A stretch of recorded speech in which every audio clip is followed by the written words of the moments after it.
When we talk about business metrics, everyone's always focused on turnover. But there's this other, kind of quieter number that might be telling you a much bigger story about the health of your company: employee attrition.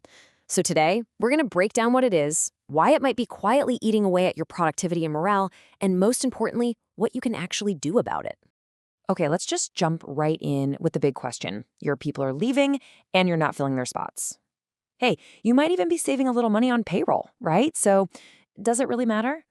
Well, the short answer is absolutely. A high attrition rate is a huge red flag for much deeper issues. We're talking low engagement, a slow drain of knowledge you just can't get back easily. It really, really matters. All right, so before we go any further, we have got to get our terms straight. People use attrition and turnover like they're the same thing all the time, but they're not. They represent two completely different situations, and they have very different consequences for your business. And this slide lays it out perfectly. So on the left, you've got attrition.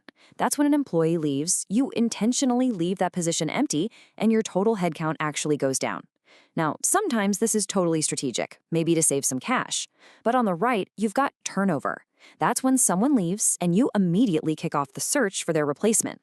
Your headcount stays the same, but you are always going to have to pay those hiring costs.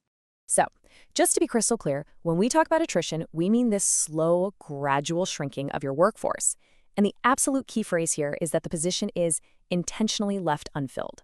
It's your team getting smaller, but through natural exits rather than layoffs, and without you actively trying to replace people. So why is this difference from turnover so incredibly important?